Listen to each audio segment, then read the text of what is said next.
Hi, hello, this is Jules the Human here, and welcome to the JulesTheHuman Anime Hour. I'm one of your hosts, Jules the Human, and every week we go out into the world and watch a little bit of anime, and we come back here and talk about it. And today is the second time we're going to be talking about the anime Kiznaiver, episode 5 through 8 today. We're going to be reviewing, we're going to be talking about it, because then it's going to be going on to our anime list here for season 2. We have rated all of the anime from season 1.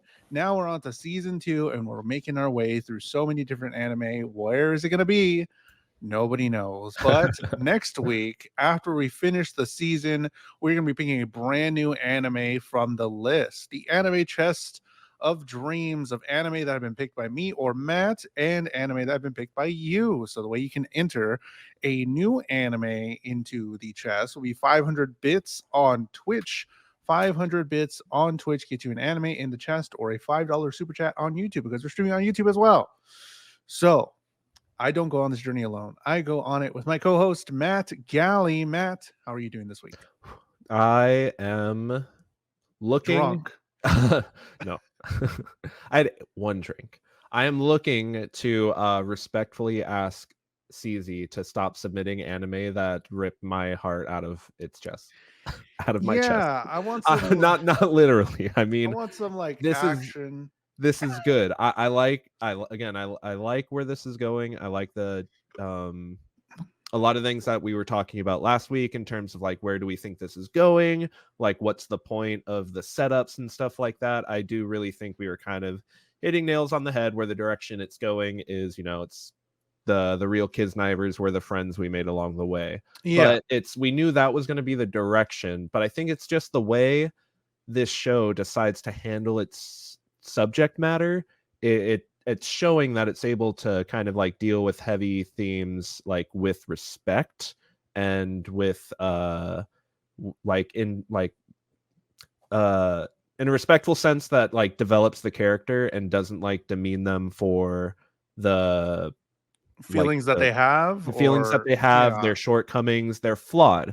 We have a group of flawed characters who are learning to overcome those flaws as time moves forward. And they were set up in a way that like I liked them all enough to be sold on that being the journey that we get moving forward. And that's exactly what we kind of have been getting moving forward. And I'm okay with that. Go All ahead, the good sorry. stuff you're saying about the anime, I would have to pose that with I I guess we're talking broadly before we get into the actual Yeah. episodes, but I wish there was more concrete things about the main story, because yes, you're right, they are giving a lot of depth to these characters.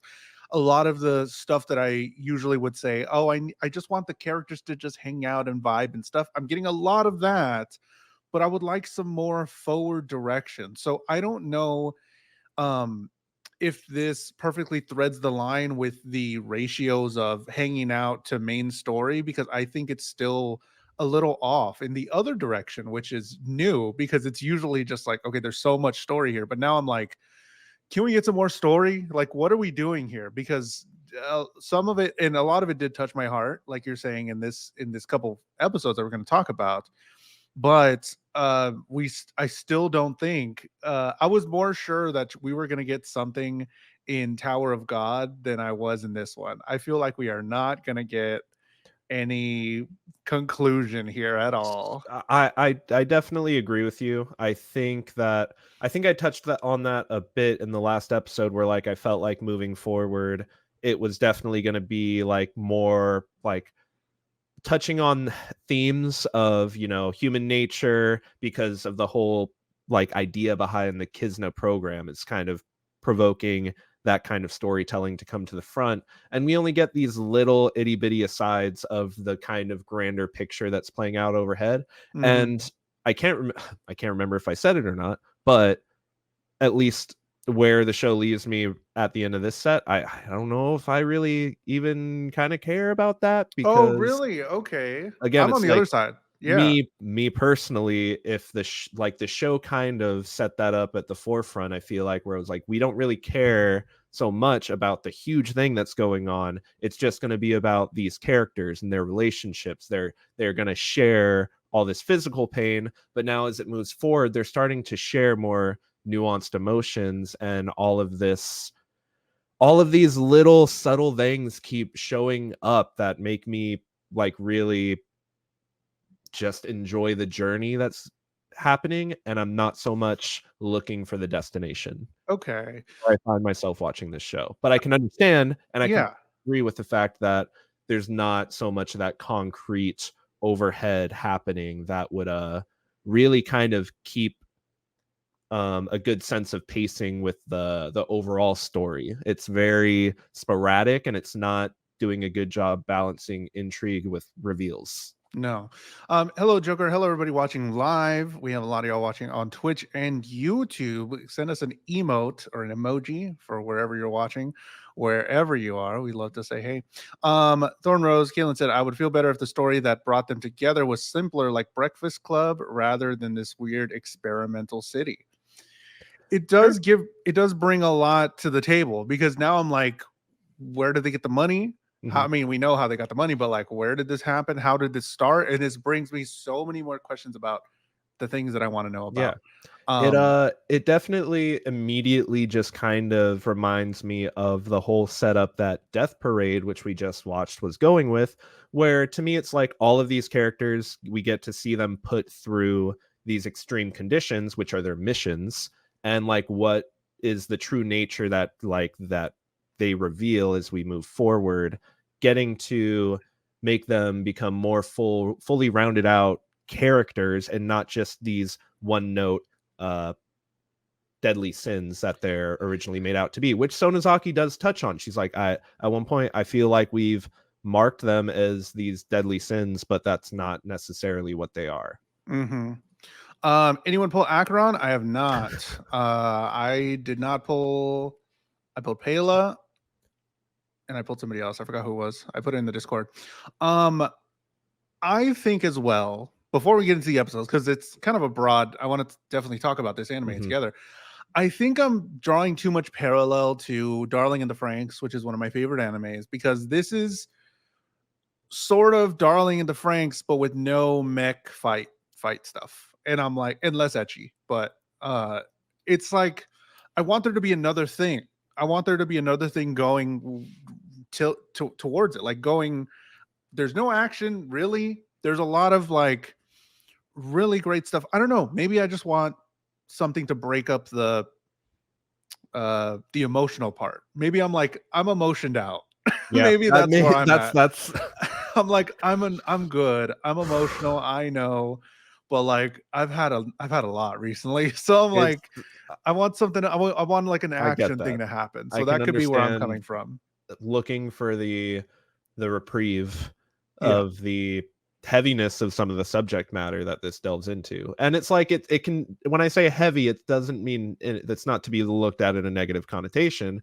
It's just one of those things where like the concepts of love, concept of being of being a what's the word, survivor's guilt, all these different like kind of things that take a lot of time for people to process and come to terms with sometimes are brought up. And again, it's like I guess I find myself just very compelled to keep watching with how delicately it's able to handle that subject matter. And that's where like the show is kind of keeping me hooked in. It's not with, again, the bigger picture that's being painted or anything like that. It's just like, wow, they're able to encapsulate those emotions like so beautifully, and that's what keeps me hooked into the show.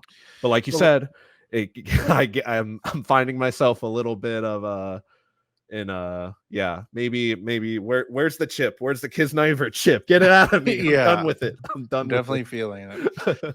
Let's talk about the episodes. So episode 5 of Kiznaiver. Wahoo, it's a training camp. Let's step in deer poop and have pillow fights. Go is the name of the episode. What happens there? Upon arrival to the camp, the Kiznaivers split into groups to do chores. The bullies are shown to be on standby with other costumed people pouring out of a van. Later on in the evening, Maki is shown being pressured by somebody over the phone, and Chidori sees Katsuhira and Sonozaki together, which prompts her to run away into the woods. The teachers then make their presence known. everybody being brought together to save Chidori, with the teachers getting an introduction from Sonozaki. The Kiznaivers are then told they'll be taking part in a test of bravery. Test of bravery crisis ensues. Chidori is saved by the rest of the group as they march off into a new day. Sonozaki remarks how they are the first group to make it this far, and we learn the second phase of the program is finally about to begin. Phase 2. Phase 2 begins. So this is sort of the start of the arc with Maki. We get the start of like the love triangle, rectangle, sort of it angular. Develops further. Yeah, there. We get a lot of the other teachers now. We got them into the mix, sort of. We got Yamada, who's the homeroom teacher, and Urushi, who is a school counselor, and Sonozaki is known as Nori-chan. So I don't know if there's anything there where she was maybe named something else, like that's her real name. Nori is her real name or something like that, but that's what they call her, other than Sonozaki. I don't know we get it's really like, I don't know, low level, like girl sees them touching hands on the cheek, and she's like, oh my god, he likes her. It wasn't really, it was a fly, and I was like, okay, that's fine, whatever. But it kind of all sets up for this development. Yeah, it was for the development of everybody's feelings, because these are kids and they have feelings, and we're going to explore that. I saw there was a test of bravery. The chainsaw man makes an appearance in there with the chainsaws coming into the room, and they go to save not Maki. What's her name? Where's her name? Chidori. Chidori. And they were like in a graveyard. Was that full of their like family? Was that real? I don't know if that was just a like, what's it called? Maki kind of seeing that, but I think it was. But then all of the zombie puppets started to rise from the ground. Yeah, and I was like, these guys don't have weapons, just whack them. And it just turned into a bonking spree. I don't know what to say. It was pretty fun. Claire says feelings are overrated. Suck it up. Oh, oops. Okay, might be. The tests aren't going as planned, because Sonozaki is like, wait, this wasn't a part of it, but they're like, there's a change of plan. So there's been a change of plans about how everything was going to develop that she didn't know about. So I think that's going to develop some distrust, or her possibly going to their side to help them against like the big corporations that make the Kizna group. I can already see that sort of setting it up.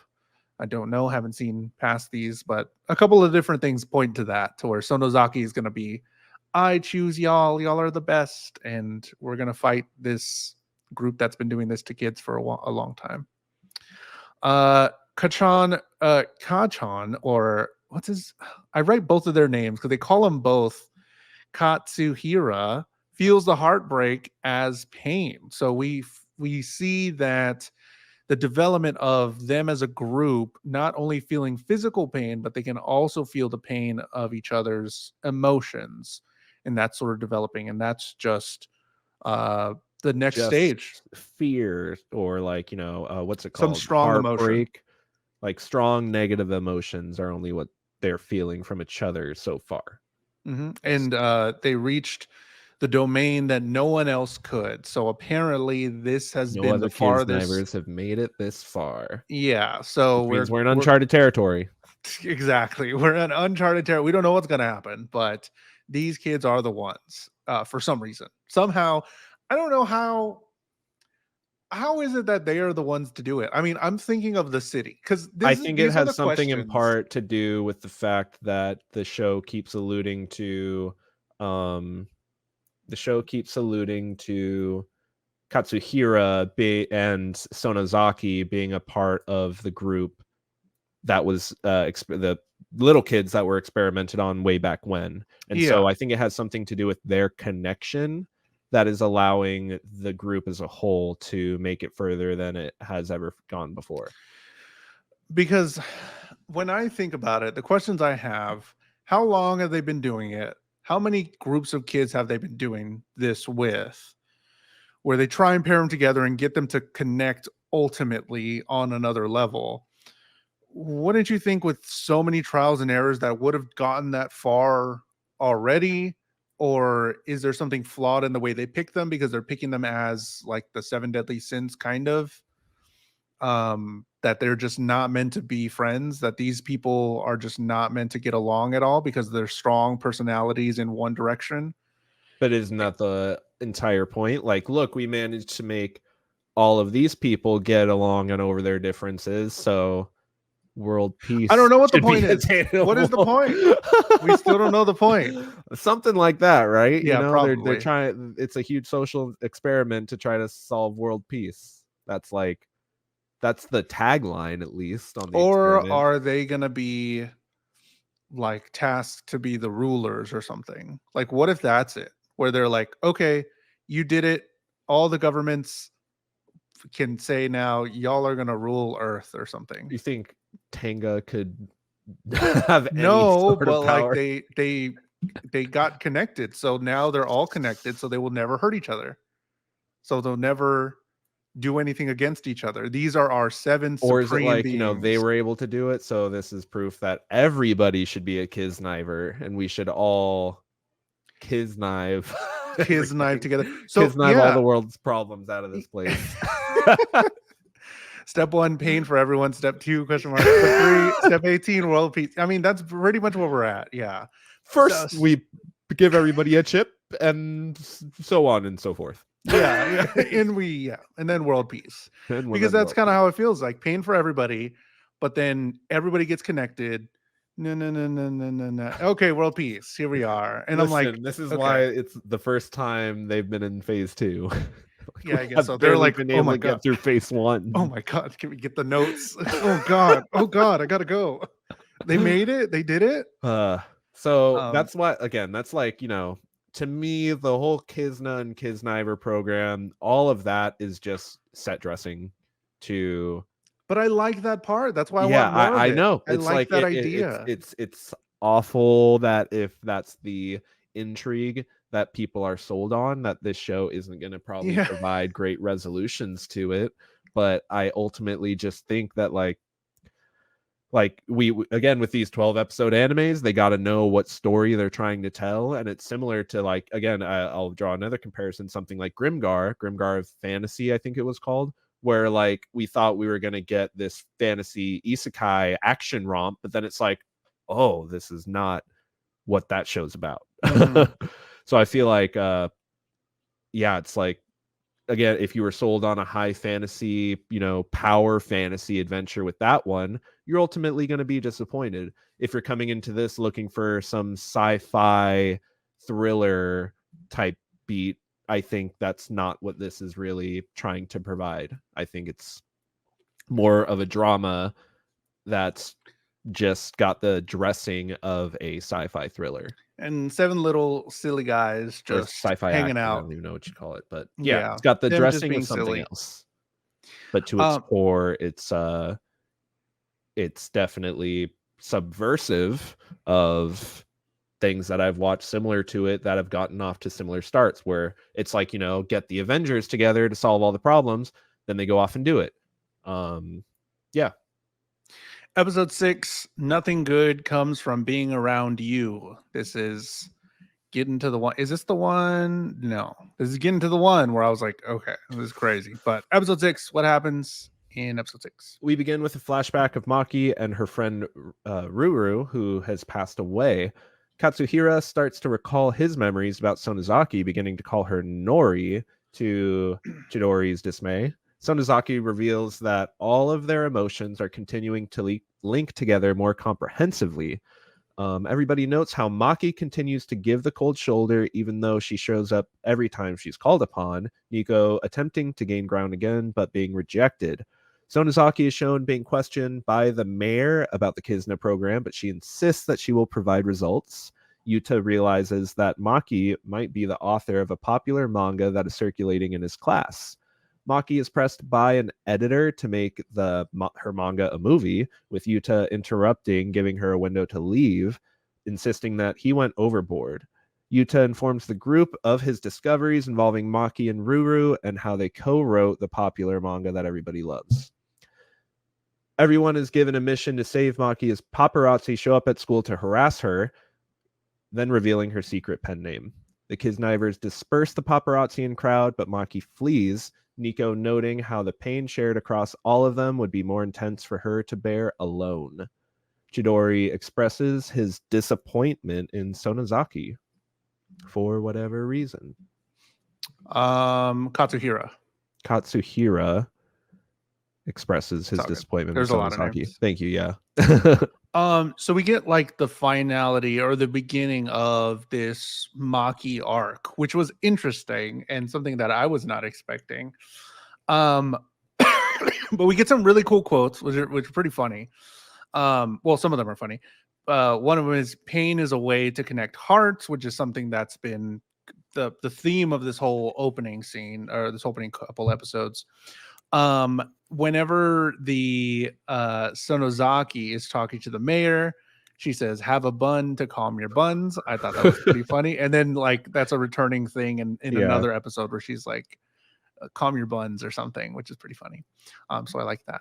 Did I toast your buns? We get that the government's growing impatient, and that these benefactors that are like dropping out, pulling out, dropping out, or they don't want this to become a thing to the outside world, because if they get their name attached to what's going on to these kids, it's going to be bad. And yeah, I totally agree. You should not have done it in the first place, but whatever. In the name of world peace, I suppose. None there's fucking none are actually deadly sins, is what Sonozaki says. I think the forgetful Pris is the real sin, because that is Maki and Ruru made a manga that they wanted to release. The people that wanted to make a movie about it want to make a documentary about the people, because nobody knows who made this manga, but it's an amazing manga for kids and girls and middle school girls and all that stuff. So they want to make this documentary. I did not expect this from this thing, but I'm okay with it. I mean, again, it's like the background to what's actually going on, the connection between Maki and Ruru, the connection with the whole group. Like it's kind of shown off, like, you know, how in the last episode she's like dealing with somebody on the phone and she's like, I already said no, like I'm not gonna back down from that. I didn't know it was gonna be that she made a manga. She's a mangaka. Yeah. Well, but then, like, you know, I like how it continues to get more depth in the next episode, where it's like, you know, they co-wrote it, but it's like they co-wrote it on seeing each other's stuff and being like, oh, blah blah blah blah blah blah. We'll get into it, but yeah, I didn't think that that's where Maki's whole story was going to go with her friend. And I guess we can talk about it in the next episode, because we get more information about their relationship and how it ended and things like that. Again, not so much about what's going on, which is fine. I mean, we're diving into a little story. What does this do for us in the anime right now? This brings them closer together. This shows the weakest link in all of them, and the connection between all of them, how far away they are from everybody, and possibly bridging that gap closer, because they're like, we got to be friends. We can just be friends together, and this will work out, and we'll win, and we'll do all this stuff. So is that ultimately what this is? Well, other than providing more depth for a character, how does this move the story along? It's them getting connected finally, and then we'll be on to the next thing as a group together. Like, oh, we're finally made it. Now let's tackle the thing, whatever that's going to be. Well, it does, you know, so as an episode, I think that it does a really good job. There's another quote from Sonozaki where she says something like, the past that you want to forget is the past that you have to try hardest to remember, something like that. You know, alluding to that you have to like learn from those past mistakes, even though you might want to forget those things that happened. You might want to just leave it, but you have to bear it in order to grow as a person, in order to get past it. It gives us the setup for Sonozaki giving them the mission, like, oh, you have to go save Maki. She doesn't know what this mission is about. And everybody shows up to break up the paparazzi, yada, yada. But Maki still ends up running off. And I think it's a good setup that, like, before they know what's actually, like, going on, they aren't really at odds to, like, kind of help, because they don't really understand the depth Depth of the what pen she's going through. writing, Yeah, they don't. her being possibly famous, I guess. Yeah. So, I mean, it gives us a couple of reveals, and I think it's kind of more of a setup to the next episode, where this one, like, you know, up to now, we see what everybody else has seen, that Maki treating everybody with, like, the cold shoulder, up until she had that weird encounter with Yuta that got broken up. And so that immediately is like what kind of pulled that out of her. Yeah, because we didn't really mention that they had some sort of thing, and she was just kind of reckless in how in her body, reckless with how she cares to be perceived, and seems like she doesn't really care. So originally I had thought, like, oh, she's maybe suicidal or something, or she was like, she But could again, end it at any moment. it And I gets was into like, that, like, that survivor's guilt type thing, where yeah. now up until this point, we don't get till the next episode, I think, that we learn that her friend was actually like diagnosed from a very early age, and there's always this, looming presence of that in their relationship, probably. But yeah, I think it's a good setup episode for us to, like, realistically buy into the fact that we want to see all of them overcome their differences and become friends, but it's not as easy as, like, as shoving paparazzi away from them. It's not as easy as coming into a meeting and kicking the guy in the nuts that seems to be bugging Maki. Like, those types of things, like, it's not gonna just make her be your friend. You have to come to understand, like, Where she is. what she's bearing, so then she can even begin to feel comforted by your guys' presence. And I think that's what Yuta eventually goes on to do after he, like, kind of is able to connect the dots. Mm-hmm. But until they have dots to connect, it also shows that, like, how are they even supposed to kind of engage with that if she's just constantly being dismissive of them? And I think this is the last time that they're going to do something like this. I mean, I have faith that we're all connected here now after episode 8. There's I think one line. There's one line that makes me maybe think against that. And I think it was in this episode, but it's like it's when they're all sitting around just kind of like shooting shit inside of Katsuhira's place. House, and Chidori says something to Tenga along the lines of, like, come on, like, I forgot what she says. Like, do you even have emotions, or something like that? And he kind of gives pause. He, like, almost, like, jumps in. He's like, come on, man. And then he's like, you know what? Just forget it. So, like, it almost, like, alludes. It kind of alludes to the fact that there's something under his, shell that he hasn't really kind of opened up and aired out to the group. And I have a feeling. Well, I think it's the feelings for Nico, maybe. It might be the fact that he has feelings for Nico or for Chidori. They kind of show off, which I could buy, that he has feelings for Chidori, and that he's just trying to play it off that, like, he's trying to help her. I think it's more of that, because, I mean, one, we don't have time to delve into another character if we want to do anything towards the end, but also it's like, that's kind of, we're set up for Tenga. We haven't really got a whole lot about him, but we have got a lot about him. We got him that he's like the muscle guy, and he's silly, dumb. He says some stuff that we don't totally agree with. He has kind of eased off that, at least.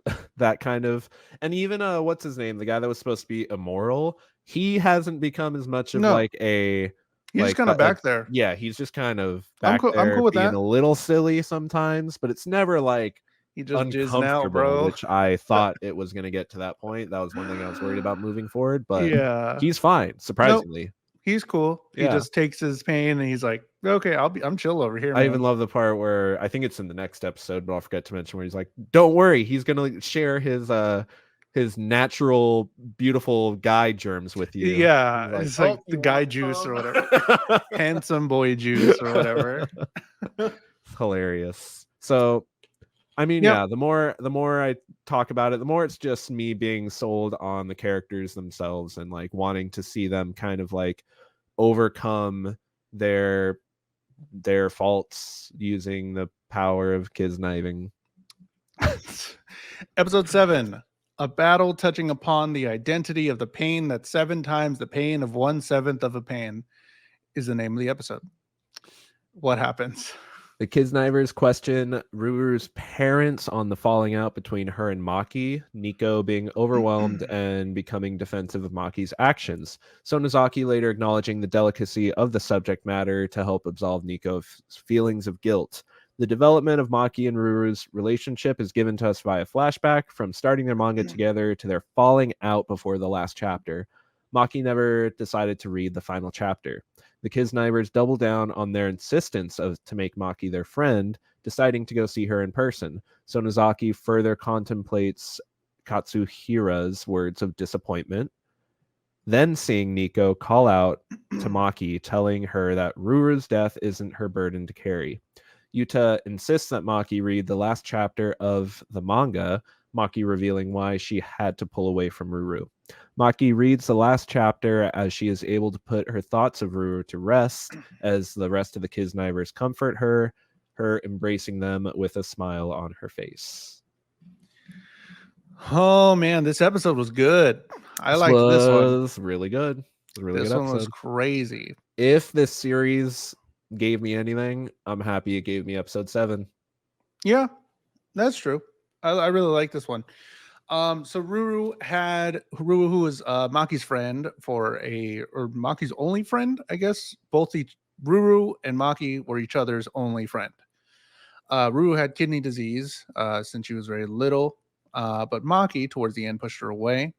And there was another good line here about this, and I think it was with Nico, where she was kind of contemplating, and it made me think about it too. Like, what does it mean to be a friend, really? And the small understanding of Nico, because she'd never had friends, and she wanted to make this group her friend group, and she wanted Maki to be a friend, and she ultimately like says this where it's like, is a friend's obligation to never leave their side? Is it a friend's obligation to just never leave? Like, once you become a friend, this is it. We're friends now, and you're gonna be friends forever. And like the way that she was thinking about it, I was like, well, things change, and like all this stuff, like it's so much more complex. But like her thinking about it in that way, I was like, okay. And the way that she thinks Maki thinks of it in that way, I was like, oh, that's kind of interesting. Never thought about it like that.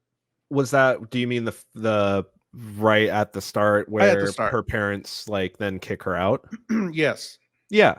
I think I like the way that it wraps into like Nico being like, I asked her to be my friend, like she said no, and it's like And it's understandable. It's understandable, like those are her feelings, like, and her feelings are her feelings. Like why like in all honesty, why should she be responsible for why should she be solely responsible for the fact that they stopped being friends to a certain degree? That's kind of like what I got out of that. And that's where her parents were, her mom, Ruru's mom specifically, like was like, nah, like get out of here, took that as disrespect. And even Katsuhiro was kind of like, that was kind of messed up, but like I get why you're upset, but that was like 80% messed up.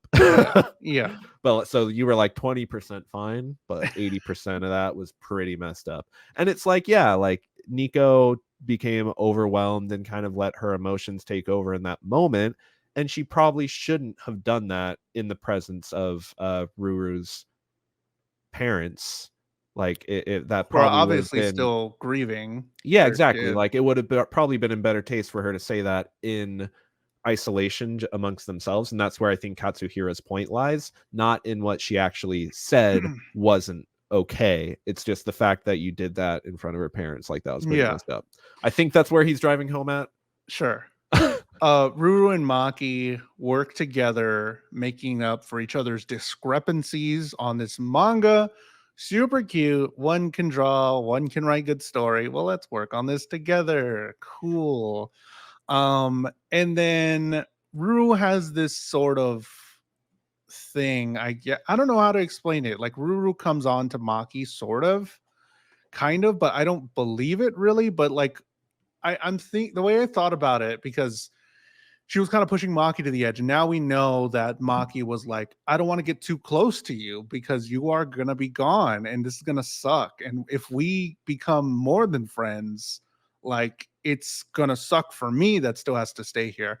But Ruru, the way I was thinking about it on her end was like, who cares? Like she was just doing whatever she had that positivity in her because she knew that her end was coming at some point closer than anybody else really that she knows. And I felt like she was just like, I'm gonna do the fun stuff. I'm gonna, Yeah, and I definitely agree with you, and I think that's why in episode 6 and in the last episode it showed Ruru in that moment where she was like, yeah, like, call me stupid more. Like, I love to hear that. Yeah, I'm stupid. Don't you want to get rid of me? And then she just like threw herself to the rocks. and then And, she like she falls. Yeah, literally would have died if yeah. Maki hadn't done anything. And And I so think I that's just definitely her. think Yeah. that like Ruru in a sense was like, I'm here because you're here, and until as long as that's a fact, like I'm okay with that. But if you want to get rid of me, I'm okay with you not catching me right here in this moment. But you want to Which is catch me, crazy. so I am still here and I'll still keep going. Which So is I definitely agree wild. with you, and I think that was the point of that scene as well, was to help drive kind of that dynamic home. But hey, that's just me.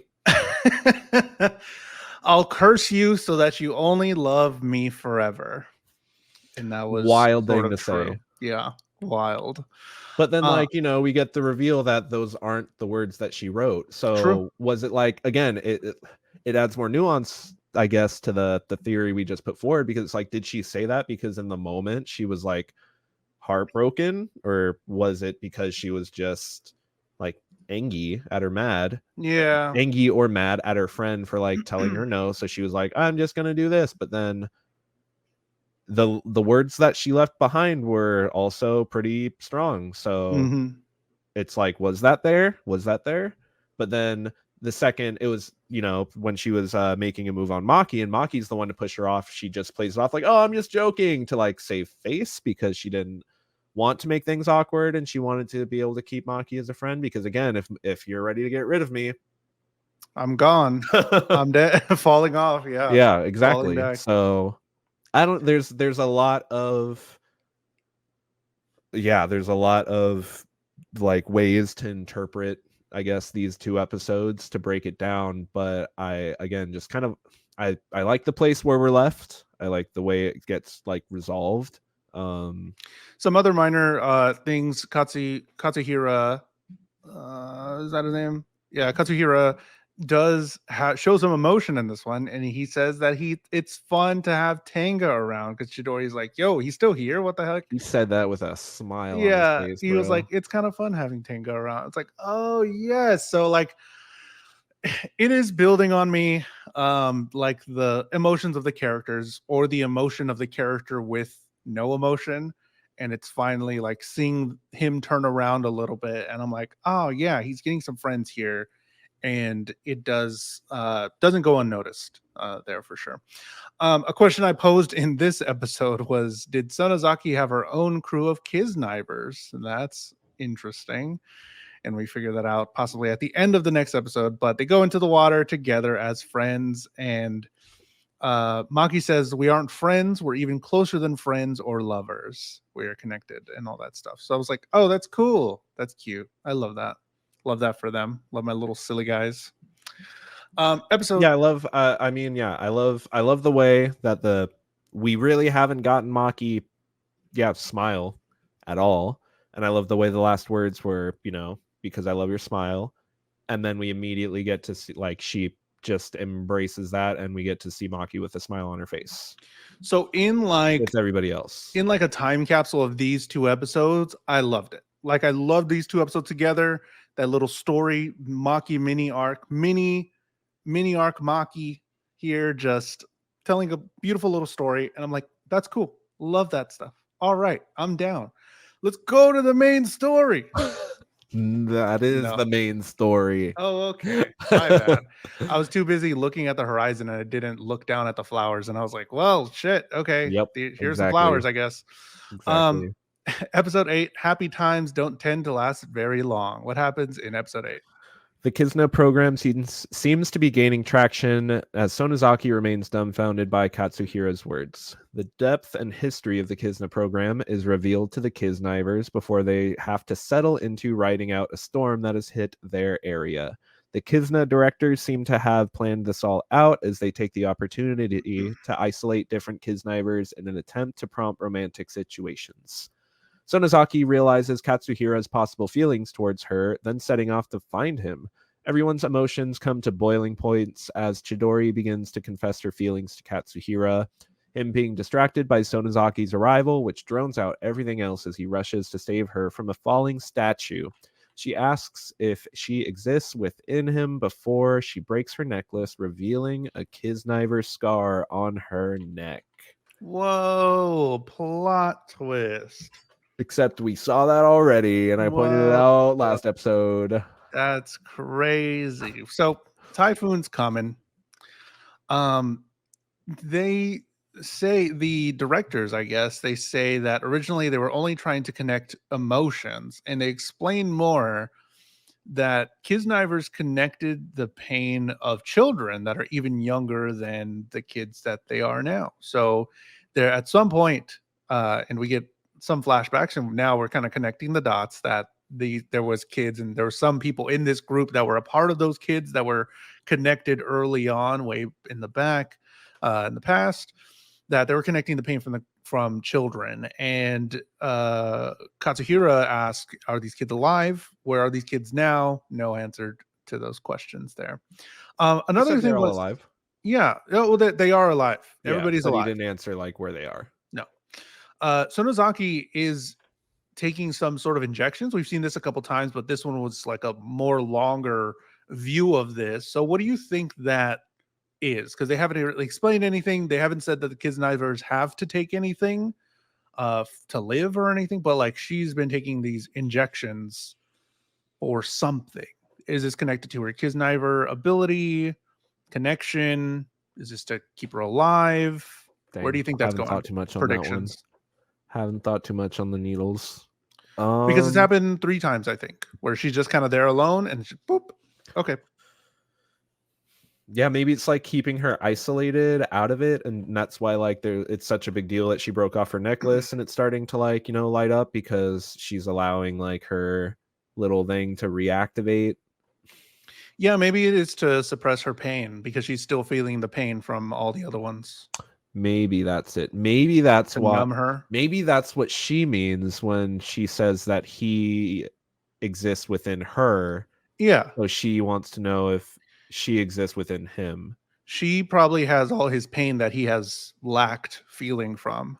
And that's why in the beginning, probably, where she's like, I'll get your pain back to you, because maybe there was some way that it's not possible. Originally the Kiznaiver program with the kids, it like didn't let a group of them all experience. Maybe it was like you were paired off and like you swapped completely. Pain. Like I feel what you feel what I feel, and there's no in between. So she doesn't feel anything. She is this pristine, icon of the Kizna program and is always completely isolated. And with the we've never seen her like bodyguards, so she never really gets hit or falls over or anything like that. She never experiences anything because of that condition. So yeah, maybe ultimately it's going to reveal that they're linked with each other, and that's why Sonozaki started the series how he did, because she doesn't ever get any any stimuli, so he just never feels anything. Yeah, so possibly. Everything that he's constantly been feeling, she's probably been feeling. But yeah, maybe that's what that's for, is to suppress it and make it numb, so that way it doesn't overwhelm her, because I he's think that's suppressing so much. Mm-hmm.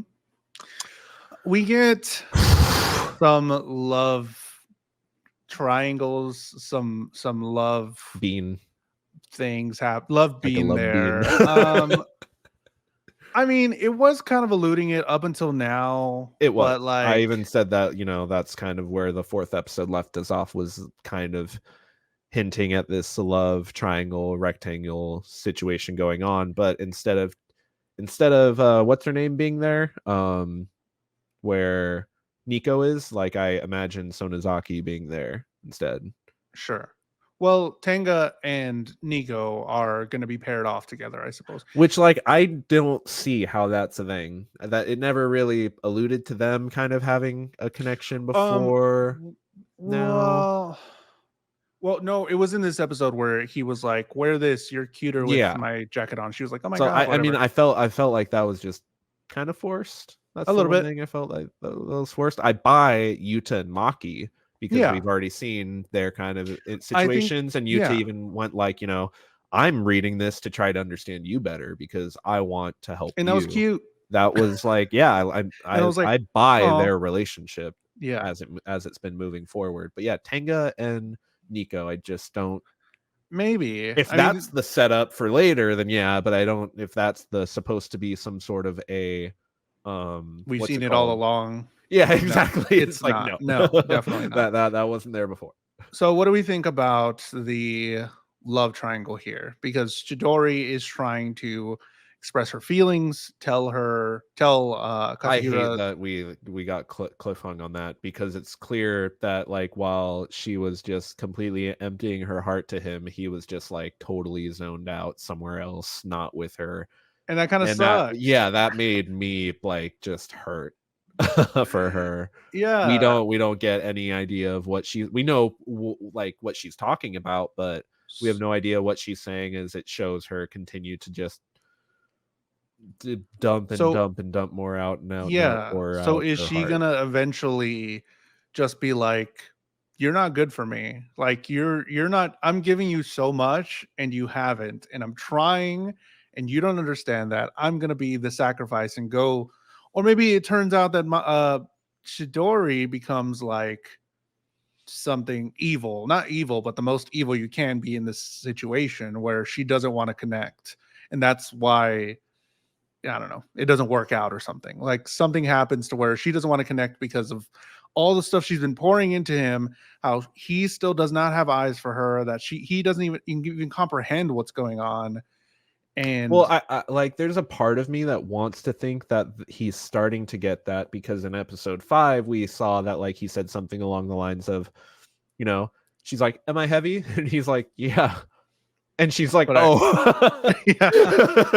And he's like, no, like, that's just the way you are. And she's like, "What is that supposed to mean?" And he's like, "I'm trying to tell you, you're fine just the way you are." Like, her grip on him tightens, and it's like there's something there that I know that he knows about. He's like, "No, I didn't know that." He hasn't said anything, though. That could be just him being oblivious.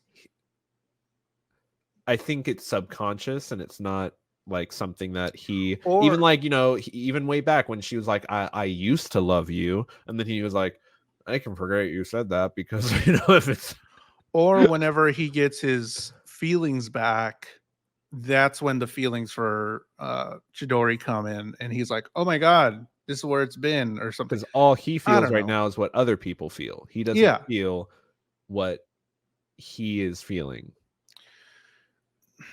I don't know. I don't know where this is going. Except disappointment in what's her name, apparently. Yeah. So Sonozaki was doing this whole thing. She took off her neck, or her neck is broke, and reveals that she has a Kiznaiver scar here. She's a Kiznaiver. She's taken his pain this whole time. Do I live inside of you? What's happening here? Roll credits. Yeah. That's how we leave. I mean, that was a pretty good cliffhanger there, which is pretty cool. Yeah. I just can imagine the next episode starting and them having that moment, and then it just like pans over to Chidori just like standing there with her jaw agape, Yeah, and then I just turn off the having to TV. explain. I saw a comment on the Crunchyroll comments. They're like, "You get a ship, you get a ship, you get a ship," and then Chidori, "Not you,"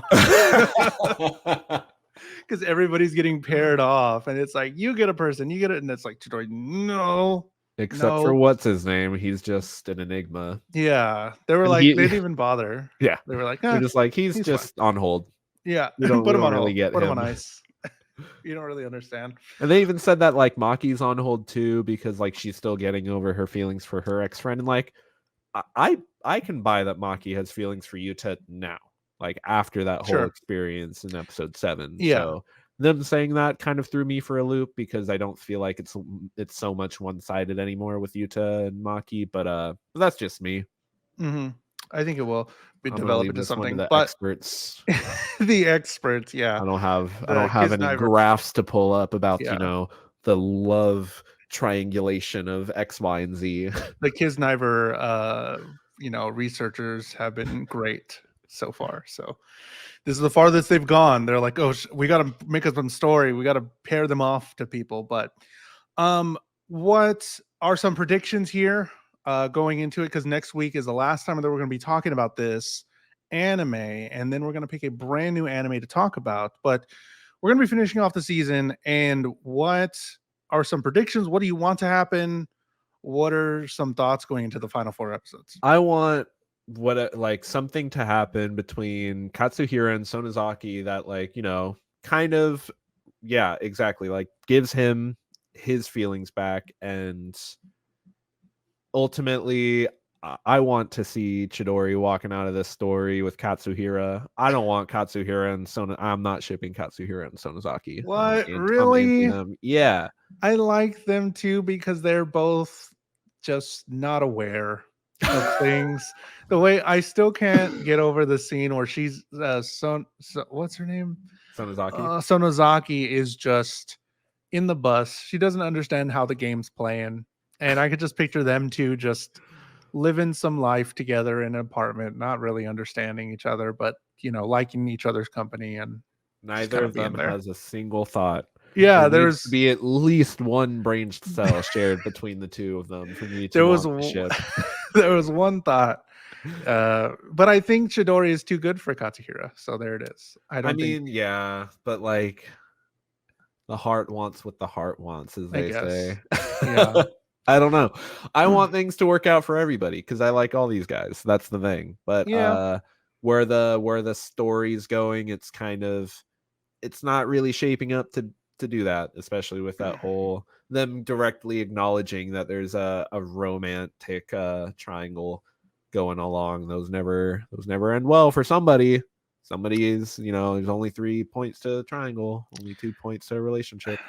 As far as the main story goes, I just hope that there is just some smidgen of clarity about how this is supposed to provide world peace. That's all I want.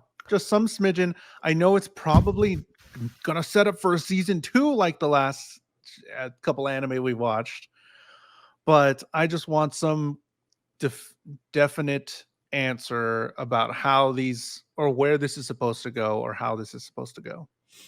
It's like if in a perfect world, if I could like draw a Venn diagram, it's like Kiznaiver, good character development, and then over here, disconnected from Kiznaiver in its own bubble, is just like world building, proper pacing, compelling storytelling, and like everything else that you can find in anime.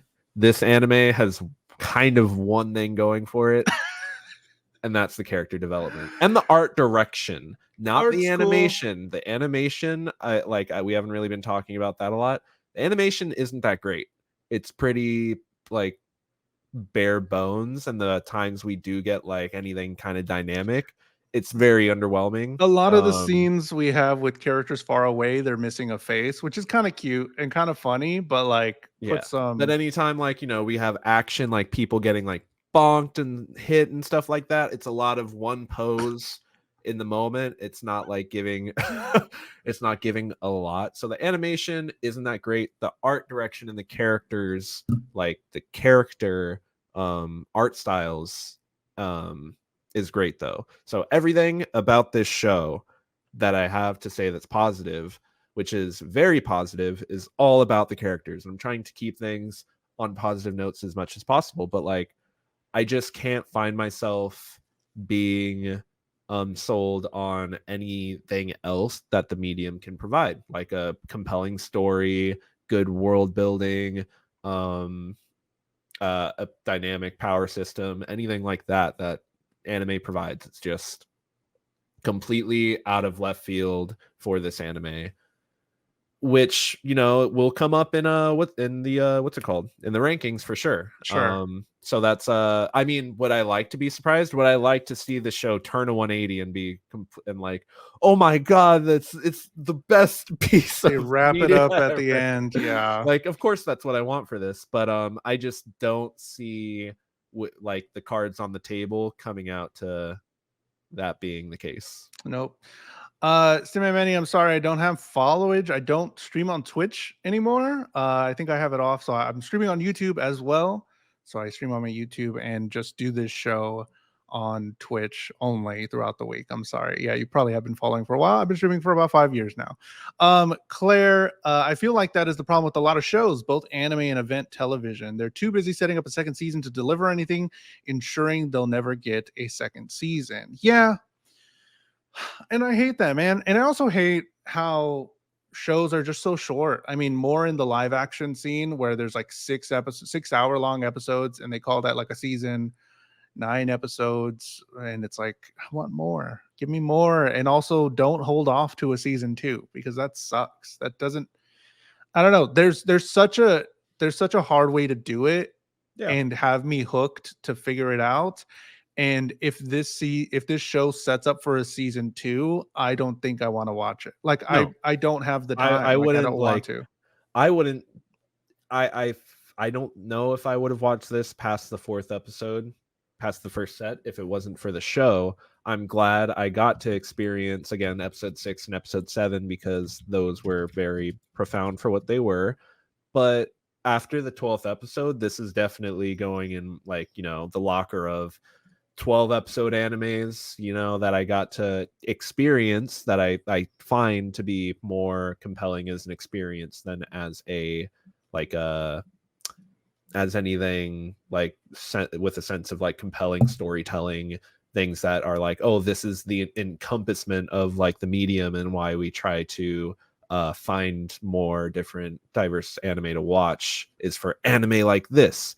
It's not one of those, but what it's putting down and what the show is wanting to do, it is doing well, but it's leaving a lot to be desired, for sure. Definitely. Yes, I stream on YouTube. We'll talk about that in just a little bit. But Matt, when you're not being Kiznaiver, where can they find you on the internet?